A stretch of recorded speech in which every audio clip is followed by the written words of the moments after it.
Hey everybody, and welcome to NFL Nexus. Today we are diving deep into a super fascinating strategic puzzle that's facing the Indianapolis Colts in the 2026 NFL Draft. I mean, what do you do when you don't have a first-round pick but you've still got first-round needs? Well, we're about to break down what could be a masterclass in finding that hidden value. If you're a big fan of draft strategy and player evaluation, you're in the right place, so make sure to subscribe to NFL Nexus for more deep dives just like this one. So I want you to picture this, right? It's day one of the NFL Draft, the lights are on, that epic music is playing, and team after team is picking their next potential superstar. But for the Indianapolis Colts, it's a long, quiet night. Yeah, they made some moves in free agency, but let's be honest, there's still some pretty glaring holes on this roster. And having no first-round pick means there's no easy, quick fix. For a lot of teams, this would feel like a disaster. But the big question we're going to dig into today is, can a team actually win the draft while sitting on the sidelines on Thursday night? Can you really find the future cornerstones of your franchise on day 2 and day 3? Let's get into it. Now, we're not just pulling this stuff out of thin air. Our guide for this entire breakdown is a really well-thought-out 4-round mock draft from one of the best in the business, Chad Reuter, over at NFL.com. And what he's laid out here isn't just a list of names, it's a full-on calculated strategy. You can think of it like a blueprint for how a really smart front office can navigate the draft without that first-round life raft.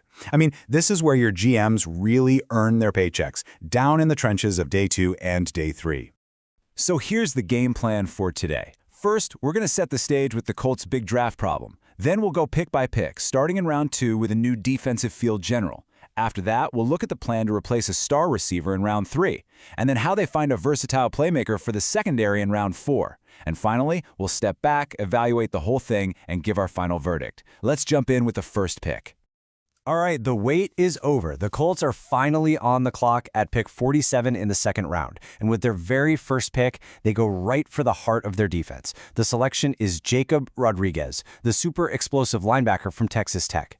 Now, a lot of analysts had a late first-round grade on this guy. He's got the kind of athleticism and instincts that defensive coordinators dream about. So to see him fall all the way to the middle of the second round, that is incredible value and an immediate massive upgrade for this Colts defense.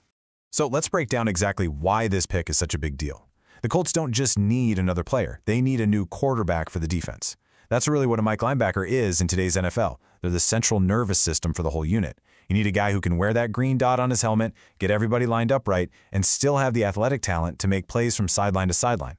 See, Rodriguez isn't one of those old-school two-down thumpers you have to pull off the field on passing downs. And he's not a coverage-only guy who gets blown up in the run game.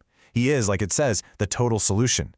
When you watch his film, you see a player who is just as comfortable dropping into coverage as he is screaming through the A-gap on a blitz or chasing a running back to the flat. That three-down versatility is everything for a modern linebacker, and Rodriguez has it. You know, every prospect has a story, and Rodriguez's is a great example of a player finding the absolute perfect fit.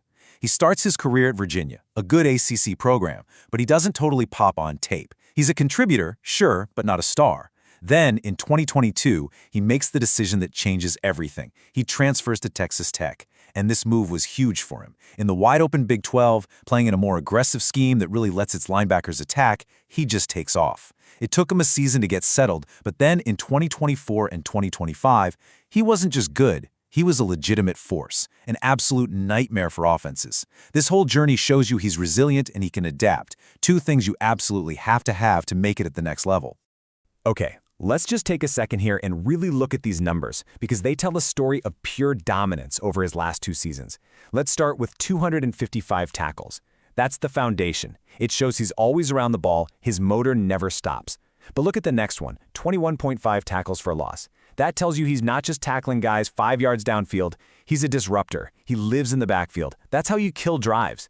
Now add in 6 sacks. Okay, so he can get after the quarterback on blitzes too. Another problem for the offense. But this is where it gets special. 5 interceptions. For a middle linebacker, that's incredible. He's not just covering space, he's reading the QB's eyes.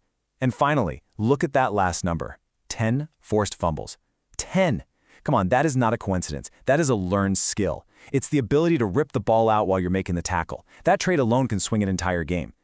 And this quote from the original analysis just hammers the point home perfectly. This isn't about drafting the best player available. No, this was a surgical strike to fill a massive critical need. He is, exactly as it says, the quintessential do-it-all linebacker. So getting a player who is not just talented but is the perfect schematic fit in the middle of the second round, that right there is how you win a draft. This one pick could be the new anchor for the Colts defense for a long, long time. All right, so with the defense getting a major boost, we head to round 3, pick number 78. And now, the Colts turn their attention to the offense to address a wound that's probably still pretty fresh for the fan base. And the solution might just be a familiar face for the folks in Indy. The pick is Indiana wide receiver Elijah Sarrett, a local product who could step into a huge role. To really get this pick, you have to understand the hole he's supposed to fill. Trading Michael Pittman Jr. wasn't just losing statistics, it was losing the identity of your passing game. Pittman was that guy, the physical, reliable target you went to on third down. That's a huge void. So Reuter's strategy here isn't to find a totally different kind of receiver, it's to find a stylistic successor, and Elijah Sarrett brings that same brand of tough, dependable, possession-style football. It's a really clear, logical plan to rebuild the identity of that receiver room. Sarrett's journey is another one that tells you a lot about the kind of person he is. He starts at James Madison, proves he can dominate at that level, but here's the part that really tells you about his character. When his coach, Curt Cignetti, gets the big job at Indiana, Sarrett doesn't hesitate. He follows him, betting on himself against way tougher competition. And wow, did that bet pay off? He didn't just transfer to be a bench warmer, he became a star player on a team that makes an incredible run to a national championship. That tells you two things NFL teams absolutely love. He's loyal, and he thrives in the biggest moments. Now let's look at the numbers from that crazy championship season. 65 catches and 830 yards. Those are really solid numbers. That's good, consistent production. But the number that takes him from being a solid prospect to a guy you have to target is right there at the bottom. 15 touchdown receptions. I mean, think about that. Almost 1 out of every 4 times he caught the ball, he was scoring. The source material calls that mountainous, and that's the perfect word for it. This screams elite red zone weapon. For an NFL team, having a guy you can count on when the field gets tight, that's the difference between kicking field goals and winning ball games. Now, it is really important that we set the right expectations here. Is Elijah Sarrett going to walk in on day 1 and be a 1,200-yard receiver? Probably not. That's not what you expect from a third-round pick. There's going to be a learning curve. But this is a long-term investment. The physical tools are there, the production is there, the competitive fire is there. This is a classic high-ceiling pick. A player who, with the right coaching, can absolutely grow into that reliable number 1 guy the Colts need to replace Pittman. It's a really smart, forward-thinking pick. And now we are on to day 3, which is where championships are often built. Round 4, pick 113. The Colts have already hit linebacker and receiver. Now they go back to the defense to add a chess piece to their secondary. The player is Zakee Wheatley, the battle-tested safety out of Penn State, a program that's basically a factory for pro-ready defensive backs. And look at that. Once again, we see a pick that is a direct answer to a roster move. When safety Nick Cross left in free agency, it created a need for young talent in that defensive backfield. Yeah, you can sign veterans, but the draft is where you find your future. Wheatley is the perfect day 3 target for exactly that reason.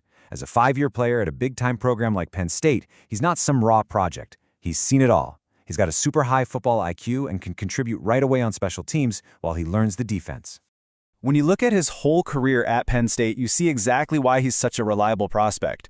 223 tackles shows he's not afraid to get physical and help in the run game. But the key is the takeaway numbers. 9 career takeaways, 6 interceptions, 3 fumble recoveries. That shows you that ball hawk trait people are always talking about. He just has a nose for the football. Finding that kind of proven playmaking ability on day 3 is a huge, huge win for any defense. Of course, there's always a reason a player with these instincts is still around in the 4th round. And for Wheatley, the main concern is tackling consistency. As you see here, 11 missed tackles in 1 season, that's a number that will get a coach's attention and not in a good way. In the NFL, you just can't be unreliable in the open field. This is a technique issue, something that can be coached, but it's definitely the one thing that will determine whether he becomes a solid role player or a long-term starter. But this is exactly why you take a chance on a player like Zakee Wheatley. You can coach the tackling, but you can't teach this kind of versatility. He's the definition of a defensive Swiss Army knife. On first down, line him up as a deep safety. On 3rd and long, have him cover the slot receiver. In short yardage, bring him down in the box like a mini linebacker. This ability to wear all these different hats is priceless against modern offenses. A player like Wheatley gives his defensive coordinator so much flexibility. This is how you find incredible value in the middle rounds of the draft. So we've looked at the individual guys, Rodriguez, Sarrett, and Wheatley. Now let's put the whole puzzle together. How does this 3-player haul as a group change things for the Indianapolis Colts? Let's evaluate the class as one complete strategic package. This table really just lays out the genius of the strategy perfectly. Look at that last column, roster need addressed. With your first pick in round 2, you solve an immediate problem with a day 1 starter. With your second pick in round 3, you invest in the future with a high-ceiling replacement. And with your third pick in round 4, you add versatile depth and a guy who can contribute right away. This is a masterclass in layered team building. You're not just drafting for this year, you're building for the next 5 years. It's just a beautifully balanced and smart approach. So what's the final verdict here? Well, this mock draft from Chad Reuter is more than just a good group of players. It's the perfect philosophical blueprint for any team that's drafting without a first-round pick. It proves that the draft is a marathon, not a sprint. Sure, the splashy picks on Thursday night get all the headlines, but the really great general managers build their rosters by dominating on Friday and Saturday. This strategy is exactly how smart teams stay competitive every single year. And that leads me to the big question I want to ask all of you. We're all conditioned to believe that the first round is everything, right? Teams trade away their future to move up for one guy. But when you look at a potential haul of 3 players like this, does it maybe change your perspective? Can a team really win the draft by absolutely nailing their picks on day 2 and 3, even if they were silent on day 1? Is it more valuable to get 3 high-quality contributors than it is to land that one potential superstar? Let me know what you think. Seriously, I really want to hear from you on this, especially all the Colts fans watching. Would this draft class get you fired up for the future? Drop your thoughts on the players and the whole strategy down in the comments below. And hey, if you enjoyed this deep dive, please hit that like button and make sure you're subscribed to NFL Nexus for more explainers just like this. And hey, one last thing before we head out. If you enjoy what we do here at NFL Nexus and want to help support the channel, we've just launched a new line of NFL-themed coloring books. They're a really fun way to unwind, perfect for kids, grandkids, or even for you. You can check them out using the link in the description or by scanning the QR code right there on your screen. Your support really does mean the world to us. Thanks so much for tuning in, and we'll see you for the next explainer.